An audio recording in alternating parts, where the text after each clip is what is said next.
It was the most eccentric 100 hours in the history of modern U.S. diplomacy. Hi, I'm Scott Ott, and this is Bill Whittle Now. And Bill, that is the phrase used in a CNN piece at CNN.com to refer to President Trump's recent visit to North Korea and his visit with Korean dictator Kim Jong Un. Somebody on MSNBC actually referred to the meeting between President Trump and Kim Jong Un as a booty call. Bill, it seems to me that this president has done some things regarding North Korea that most other presidents have not done, and this is his second face-to-face meeting, and yet it seems like the mainstream media doesn't quite know what to do with it. In fact, one MSNBC guest basically complained that the Trump visit was not projecting American strength like progressives like America to do.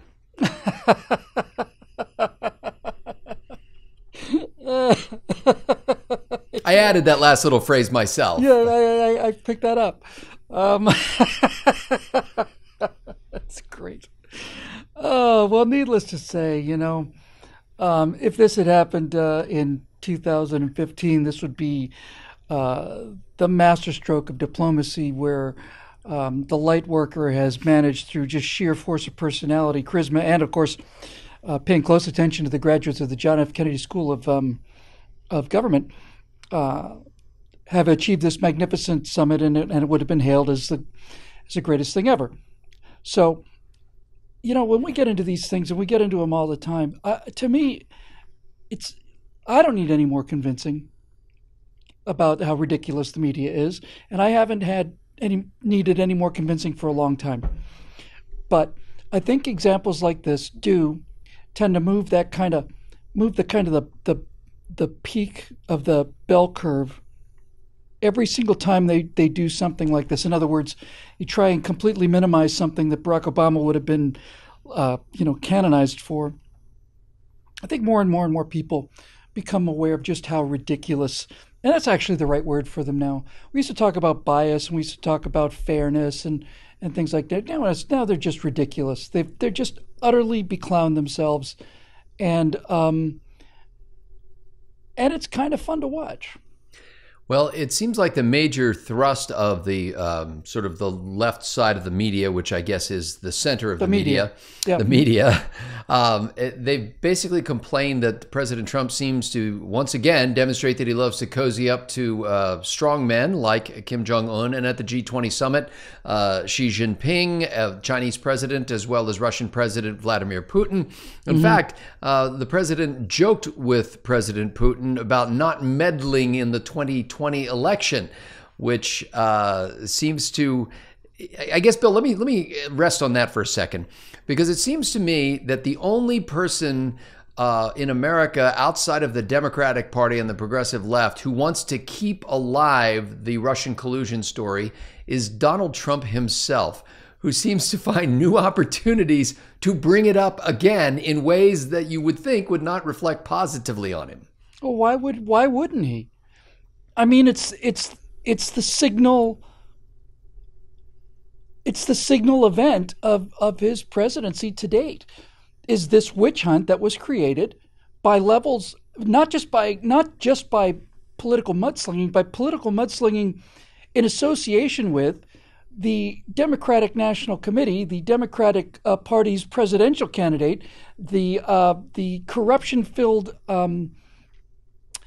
foundation that they're associated with, aided and abetted by the CIA and the FBI. It was a coup. There's no question it was a coup attempt, and it just completely failed. If I were Donald Trump, I'd be talking about Russian collusion till the cows came home. But with this specific kind of joke here, I mean, he's essentially saying, hey, nudge, wink, wink, Vladimir, don't meddle in our 2020 election. His own team of intelligence people in the U.S. government have determined that, in fact, Vladimir Putin and the Russians did try to meddle in the 2016 election. But it seems like President Trump is not only dismissing suggestions that he colluded with the Russians, but is sort of making light of the fact that the Russians were doing it at all.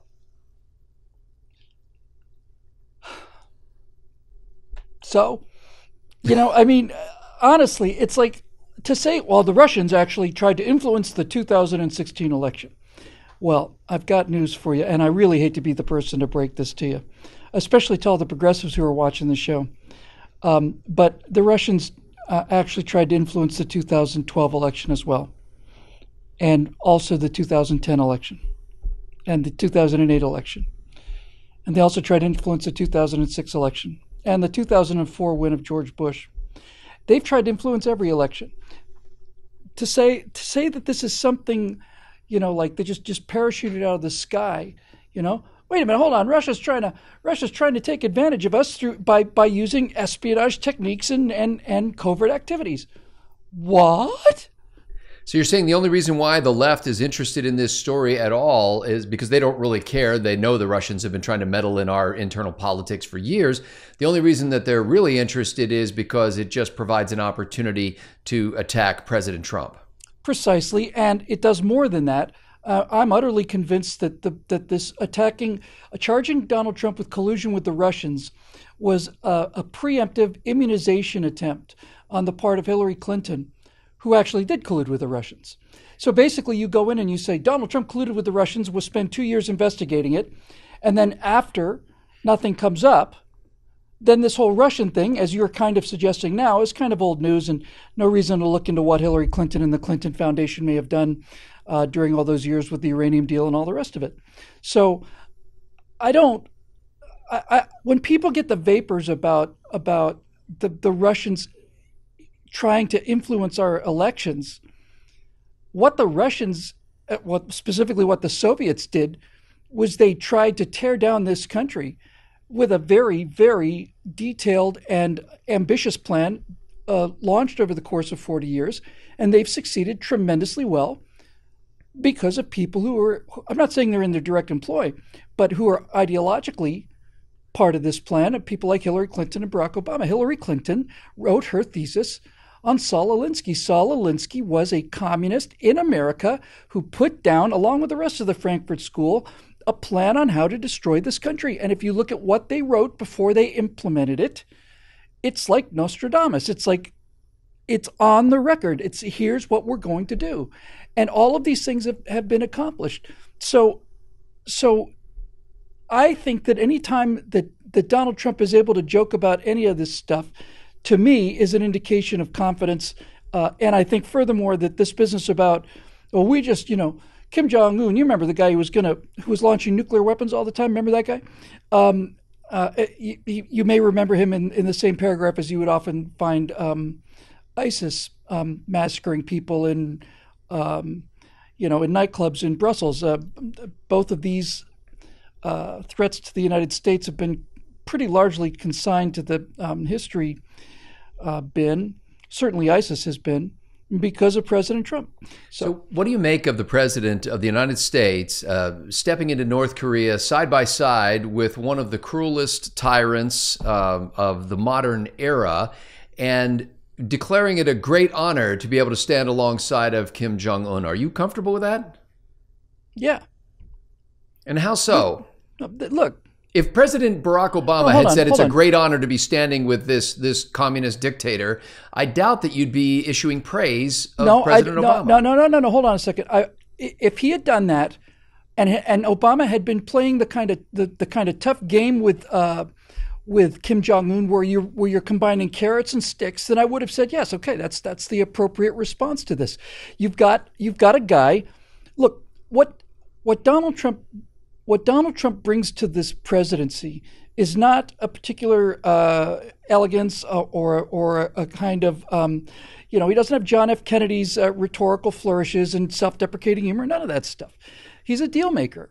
And I think anybody that understands the entire idea of a trade with somebody who's not your parents, let's say, or somebody else that you've got a very close personal relationship with, I think you understand that anybody who understands the essence of diplomacy, which is deal making, this is what Donald Trump does. You have two forces you can use. You've got the pull and you've got the push. You got the carrot and you got the stick. So we know what the stick looks like. And now he's offering the carrot. And the thing about the Obama presidency, just as one example of many others that did not succeed with this kind of person, is that they not only didn't offer the carrot, they didn't offer the stick. They made the mistake of offering the carrot first. Like, hey, be nice to us, and if you be nice to us, then we'll be nice to you. Doesn't work that way with these people. Donald Trump made it pretty clear from the beginning he wasn't going to tolerate this stuff, scared the living daylights out of him, and then he offers him the carrot. And this is how human nature works, And so I don't have any particular problem with that. If I don't think Donald Trump has said at any point or had said publicly while he was there that there's not serious human rights abuses in North Korea. I don't think anybody has any question about this.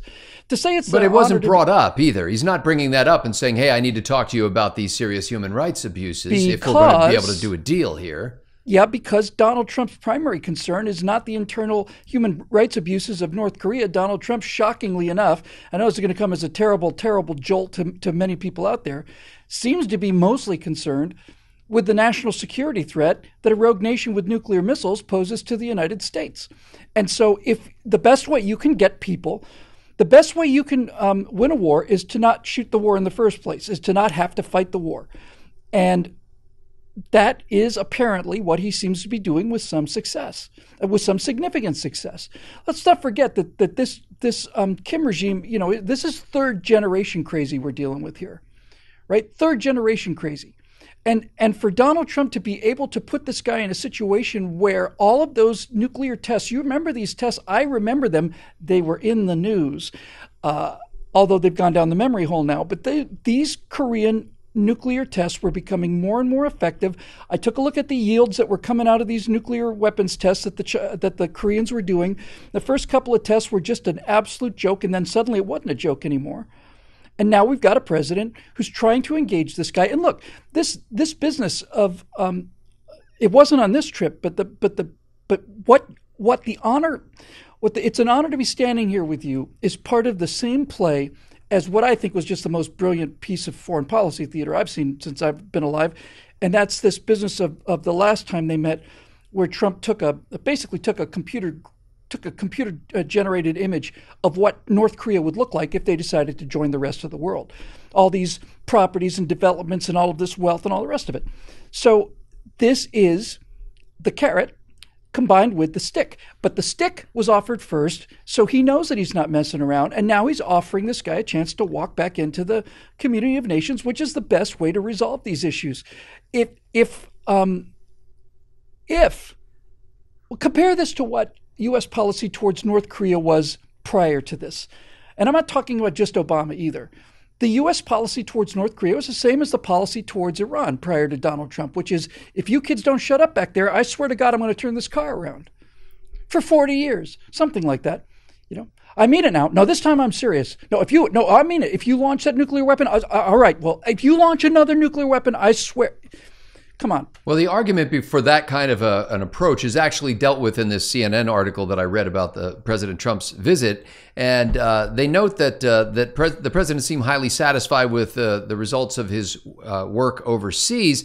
And basically, they're saying that he has turned the United States away from its traditional role as a force for global stability into an agent of unpredictability. Okay. And so, Bill, the argument for the approach that you were just deriding is that even if it doesn't produce any breakthroughs or results, at least it keeps things stable and things don't get worse than they were. And now everything's unpredictable, and who knows what could happen? Who knows what could happen?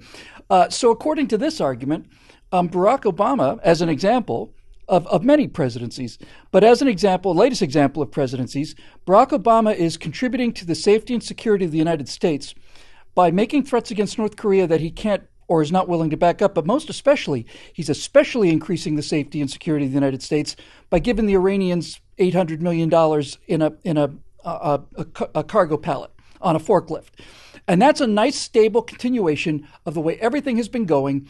And Barack Obama continued a nice, stable, understandable, ordered progression of the never-ending conflict between the Palestinians and the Israelis, because Barack Obama let it be clearly known to the Palestinians that if they complained enough and if they did enough of this stuff, then sooner or later we would basically back them and we'd force Israel to shut up and all the rest of it. Donald Trump comes in, puts the U.S. Embassy into Jerusalem, and what he accomplished by doing that, Scott, is he made it clear The same thing he's doing with Kim Jong Un.